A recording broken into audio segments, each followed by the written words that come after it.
ሰላም ውድ ቤተሰቦች እንዴት ናችሁ? ደህና ናችሁ? ዛሬ ደግሞ ለየት ባለ ቪዲዮ መተናል። መቼም ሁላችሁም ታውቃቸዋላችሁ ቶፊቅና ሜሊናን ማለት ነው። ሁላችንም እናውቃቸዋለን። እንግዲህ የዛሬ 6 ዓመት ዩቲዩብ የከፈቱበትን የተገናኙበትን ዛሬ ሊያከብሩ ተዘጋጅተዋል ማለት ነው። ዛሬ ማታ ጠብቁም 6 ዓመታችንን የተገናኘንበትን በዩቲዩብ የተገናኘንበትን 6 ዓመታችን እናከብራለን ብለዋል። እንግዲህ በፊት ከሁሉ ቶፊቅ እና ሜሊና ነበሩ የሚታዩት ማለት ነው። እነ ሩታ ሳይመጡ በፊት እንግዲህ ሁላችንም ቶፊቅን በጣም ነበር የምንከታተለው።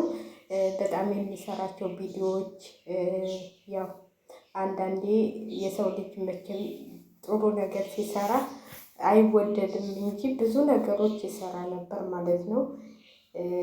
ሁላችንም የምናስታውሰው እንደውም ከኢንተንቢ ጋር የወሎ የትግራይና የወሎ ነው የአማራ ጦርነትን በረ የሱ ጊዜ ለተቸገሩት ለወገኖቻችን ቀለብ ሲያቀብሉ ነበር። እሱና የተንቢ ማለት ነው ለምለም። አሁን ደግሞ እንግዲህ ከዛ በኋላ ደግሞ ከሜሊና ጋር ተገናኙ። ይቺ እልልት የሆነች ማለት ነው። ሜሊና እንኳን ቆንጆ ተብላ እንትን አልተባለችም። እንኳን ሄርሜላ ማለት ነው። እንግዲህ እስቲ አወዳድሯት። ሄርሜላና ማን ነው ቆንጆ? ማን ነው ኢትዮጵያን ወክሮ የሚወጣው ማለት ነው? ስለዚህ እኔ በጣም ነበር በፊት የምከታተላቸው ማለት ነው። እንደዚህ ምናምን የለኝም ነበር በፊት ቶፊቅና ይሄ የሚሰሩትን ሁሉ በጣም ነበር የምከታተላቸው። የእሱ በእንትን ጊዜ ታከብር ነበር አለፋ ምናምን እንደዛ ባልና ሚስት ነን ምናምን እያሉ ብዙ ጊዜ ሸውደውን ነበረ። ድራማ ሰርተውብን ነበረ። በጣም ነበር ያስመሰሉት ማለት ነው። በኋላ ግን አይደለም ብለው ለብዙ ጊዜ እንደውም የቆዩ ማለት ነው። ለብዙ ጊዜ ነበር የቆዩ። ከዛ በኋላ ሶፊ መጣች። ከሶፊ ጋር ተገናኘ። ቶፊቅን መሊናም ወለደች። ባህር ዳር ሄዳ ባላገባች ወለደች። ከዛ በኋላ ብዙም እሷ ጠፍታለች። እንደውም እሷ በጣም ቆየች ተጠፋች ማለት ነው። ሚዲያ ለምን እንደሆነ አላውቅም ጠፍታ ነበረ። እንደውም አንድ ሰሞን በደንብ ትሰራ ነበረ። አዲስ አበባ መጥቻለሁ ብላ ከዛ እንዴ ባሌ ቤት ገዛልኝ ብላ ከዛ በኋላ ጠፋች ማለት ነው። ቶፊቅ እንኳን ከሶፊ ጋር በፊት አንዳንዴ ይመጣ ነበር፣ ግን እንደ በፊቱ አይሰራም እና ጎበዝ ልጅ ነበር። እግዚአብሔር አንዳንዴ ደህና ጎበዝ ልጆች እያሉ አይወጡበትም እንጂ እኛ አሸርጋጆች ሆነን እየተገለባበጥን ማለት ነው። በጣም ጎበዝ ልጅ ነበረ እና አሁንም እንግዲህ በርቱ እንላቸዋለን። የ6 ዓመታቸውን ሊያከብሩ ዛሬ ማታ ጠብቁን ብለዋል። እንኳን ሰላም መጣችሁ እንላቸዋለን።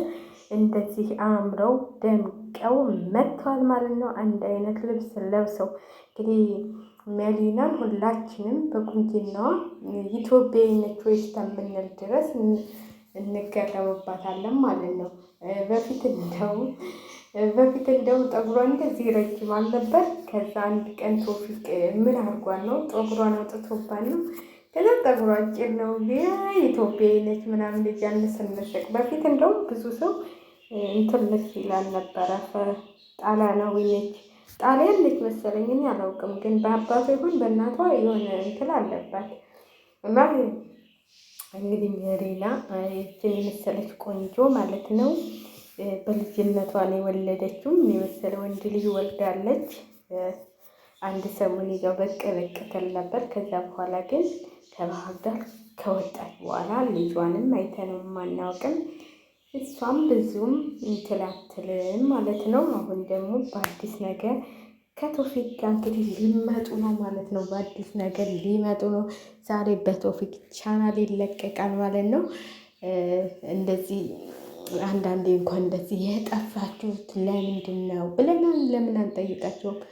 አረ እነዚህ ወፎች እኮ ድራማ እኔም ስለፈልፍ እነሱም እየለፈለፉ አስቸገሩኝ። እናንተ ቆይ እዚህ ሀገር ወፍ ምን ሊሰራላቸው ነው? ወፍ ይበላል እንዴ? እኔ እኮ በጣም ይገርመኛል። እውነቴን ነው የምላቸው። እኛ ቤት ደግሞ 8 ወፍ አለ። በቃ ሲንጫጩ ነው በቃ እንደዚህ ራሴን ሲያዞሩት የሚውሉት። ደግሞ ክፍሌና የእነሱ ክፍል ጎንና ለጎን ነው ብታው። ከዛ አስለቀቅልሻለሁ እያለች ይኋን 8 ወር ሞላት እንትን አትልም።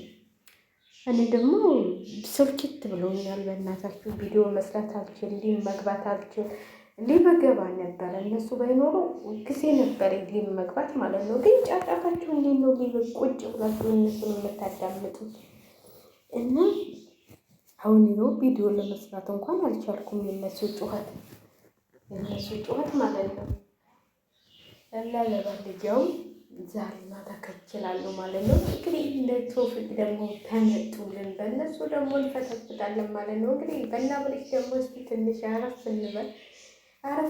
ያው አዳዲስ ነገር ይዘው ተመጡ ብቅ እንላለን። ያው ጭቅጭቁ ተሆነ ግን ሰለቸን። አሁን ጭቅጭቅ ሰላም ነገር ይዞ የሚመጣ ሰው በመጣልን ማለት ነው።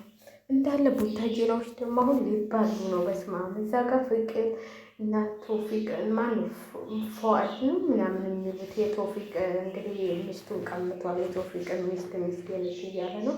ከሶፊ ጋር ሊጋቡ ነበረም ያለ ሶፊ ግን አሁን ቀለበት ላድርግልሽ ብላት እንዴ ብላ ነበር። አሁን ደግሞ ከፍቅር ጋር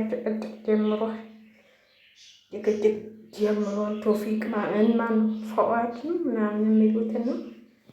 ጭቅጭቅ ቡታጅራዎች አሁን በጭቅጭቅ ሆኗል ነገራቸው። እውነቴን ነው የምላቸው። ዝም ብለው መጨቃጨቅ ብላለች። ማን ነበረች? ስለዚህ መጨቃጨቅ ስላቸው አሁን ሳስጠላችሁ። እውነቴን ነው የምላችሁ። እናንተ ስትጨቃጨቁ እኛ ስናዳምጥ ምንድን ነው የሚሻለው? እና ውድ ቤተሰቦችን ለማንኛውም ሸለክ እያደረጋችሁ በረታቱን እላችኋለሁ። ሸለክ ማድረጋችሁን አትርሱ። እኛ እንደዚህ አዳዲስ ነገሮች ስናገኝ ቶሎ ይዘንላችሁ ብቅ እንላለን ማለት ነው። እኛ ወሬኞቹ ማለት ነው። ወሬ የት ያመልጣችኋል እናንተ እንዳትሉ፣ የትም አያመልጣም። ደግሞ ወሬ ያመልጣል እንዴ? ምን በወጣን። ስለዚህ ቶፊቅ እንግዲህ ዛሬ ማታ በአዲስ ነገር ይመጣል ማለት ነው። የ6 ዓመታቸውን ሊያከብሩ ከተገናኙ ማለት ነው። ወይኔ ግን ጊዜ እንዴት ነው የሚሮጠው እናንተ! 6 ዓመት ሆናቸው እንዲ የኮሮና ጊዜ አለበት እንዲ ኮሮና 6 ዓመት ሆነ እንዲ 5 ዓመት ነው ከኮሮና በፊት የተገናኙ ማለት ነው። በሳሌ እኔ ግን ያው መከታተላቸው ማን እያለሁ ነበረ እኔ የኮሮና ጊዜ ማለት ነው። የኮሮና ጊዜ ኮሮና ሊገባ ሲል ዩቱብ ማን የሄድኩት ማለት ነው። እረፍት መጥቼ 3 ወር ከምናምን ተቀምጬ ከዛ 4 ወር ነበር የመጣሁትና ትንሽ ልጅ ነበረች። እሷ ስታለቅስ አላስቀምጥ ስትል በቃ 4 ወሬን ሳልጨርስ 3 ወር 15 ቀን ነው ምናምን 15 ቀን ሲቀረኝ መሰለኝ ሄድኩኝ ወዲያው ማለት። ከዛ እኔ በሄድኩኝ 1 ወር ሙሉ እንዴ ባንኖሩ ኮረና ያገባላቸዋለሁ። ብዘገይ ኑሮ ያው ኢትዮጵያ ቆጨል ነበረው ወደ ማንም አልሄድም ነበር እላቸዋለሁ። ከዛ በኋላ እነ ቶፊቅም መከታተል ጀመርኩኝ እላቸዋለሁ። ከዛ በኋላ ነው አይ ኮረና እኮ ብታው በፊት ኢንተርኔት የሌለበትን ቤት አስገባ አደረጋቸው እኮ። በፊት እንደዚህ ኢንተርኔት የለም ነበር እኛ ቤት። እናትየዋ ቤት ግን አለ፣ እኛ ቤት የለም ነበር። የእናትየዋን ነበር የምንጠቀመው ስበን ማለት ነው። ከዛ መጣ የእናትየዋ ኮረና ሲመጣ ልጆቹን በቤት ስለሆነ እንትን የሚሉት ሰውዬም ስራው ቤት ስለሆነ እንትን አለ ምንድነው ኃይል የለውም። እሱ ብቻ እኮ ነበር ገንዘብ የሚያወጣው የኮረና ጊዜ። ኢንተርኔት ሁሉ ያልገባበት አለ እንዴ? እውነቴን ነው የምላችሁ። እንኳን አረብ አቀር ገብቶ ኢትዮጵያ የሚገባበት የዛን ቀን ይመስለኛል፣ የዛን የኮረና ዘመን እና እዛ እነ ቶፊቅን መከታተል ጀመርኩ። በፊትም እከታተላለሁ። በፊት ተንቢል ነበር የተንቢልና አቤል ብርሃን ነበር የምከታተለው በፊት። ከዛ እነ ቶፊቅ ሲመጡ ደግሞ ወደ እነ ቶፊቅ ዞርኩ። ከእነ ቶፊቅ ቀጥሎ ደግሞ እነ ሩታ ሲመጡ ደግሞ ወደ እነ ሩታ ዞርኩ። ምን ትላላችሁ? ያው እንግዲህ እየተዟዟል እኛም አለን እነሱም አሉ። አዲስ ሰው ሲመጣ ደግሞ ወደ አዲስ ሰው እንገለበጣለን እላችኋለሁ። ግን እስካሁን እነ ሩታን የሚያስገረብስ ሰው አልመጣም። እንግዲህ አልመጣም። መጥቷል እንዴ? ማን መጣ? ማንም። ትናንትና በነገራችን ላይ ብዙ የሚሰሩበት ድራማ እንትን ነበረ፣ ግን እኔ አልተመቸኝም። ዛሬ ራሱ አልተመቸኝም። ሴትዮ አለች። ስለዚህ ተደብቄ ነው ባካችሁ። ስለዚህ እኮ ነው ወፎቹ ጫጫታ የምትሰሙት እንጂ እዛኛው ቀን ሌላ ቦታ ነበር ቪዲዮ የምሰራው። ከሴትዮ ስላለችው ክፍሌ ቆጭ ብዬ ክፍሌን ዘግቼ ነው የምሰራው። እሺ። እና ስደት እንደዚህ ነው። እንደልባችሁ አትሆኑም። ሸላይት እያደረጋችሁ ለማንኛውም ለወሬ ብላችሁ እኔ ያለሁላችሁ ማለት ነው። ስለዚህ ላይክ